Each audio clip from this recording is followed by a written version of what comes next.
Sebelum sebagi pada Dr. Ora, ada penonton kita ni, bagaimana jika seseorang tu yang bekerja pada waktu malam seperti security, kerja kilang dan lain-lain, jadi dia tak sempat untuk duduk senyap bermunajat baca Quran.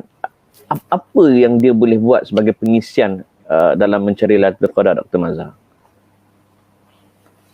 Uh, Manusia ada berbagai-bagai keadaannya.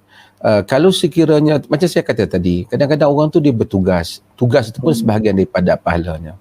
Mungkin apabila dia tahu malam ni malam Lailatul Qadar, aku nak kena jadi guard. Ambil mudah lah, aku nak jadi jaga umpamanya. Dia ikhlaskan niat dia, ya Allah, aku hari ni aku kena jadi jaga, bertugas. Aku nak pergi duduk di masjid, tak boleh.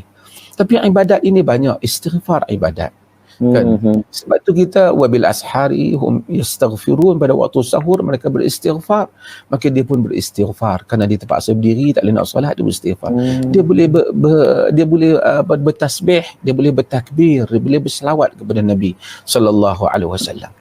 Tetapi macam mana yang selalu saya sebut, Quran selalu menyebut pada waktu sahur beristighfar. Cubalah apa, tapi agama bukan untuk dicuba, tapi laluilah segala pengalaman. Tidak lebih hebat pengalaman seorang yang melazimi istighfar. Allah akan membukakan untuk kita apa yang kita tak sangka, dan akan memberikan kehidupan kepada kita apa yang orang tidak duga. Kehidupan itu bukan soal yang orang nampak dalam live yang kita buat ini, Amin. Kehidupan ialah apa yang ada dalam dada kita. Syekhul Islam Ibn Taymiyah rahimahullahu ta'ala menyatakan, aku bimbang orang yang tidak mendapat syurga di dunia ini, di dadanya, dia tidak mendapat syurga di akhirat kelak.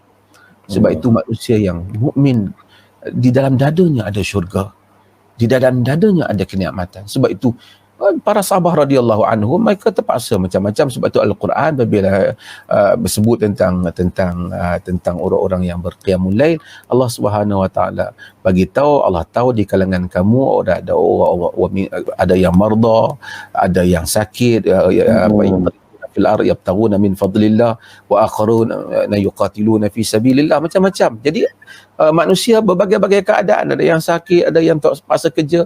Buat apa yang kita boleh. Yang boleh istighfar. Yang boleh baca Quran sambil tunggu ni, baca Quran. Nanti orang dah ada ruang, solat 2 rakaat. Doa. Ramai orang dia fikir kalau malam Lailatul Qadar nak doa saja. Tak apa, boleh.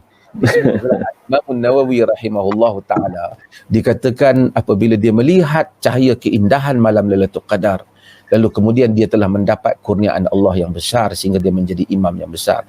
Tapi Lailatul Qadar tu bukan untuk doa saja. Lailatul Qadar tu sebenarnya ibadah kita itu. Doa tu salah satulah, tak apalah kita doa lah. Tapi kadang-kadang orang fikir, nampak Lailatul Qadar nak doa saja, yang ibadat dia tak. Allah pun maha adil, dia mengetahui hamba-hambanya, dia memberi rahmatnya luas. Tapi tentu orang-orang yang sentiasa mencari Lailatul Qadar dan beribadat sepanjang tahun, dan terutama pada bulan Ramadan, dia akan mendapatnya. Dan saya percaya ramai orang mendapat Lailatul Qadar. Mungkin dia duduk tanya-tanya, aku dapat ke tak? Kalau dia memang 10 yang akhir 10 yang akhir dia ibadat, dia memang mendapatnya, mudah-mudahan, insya-Allah. Insya-Allah.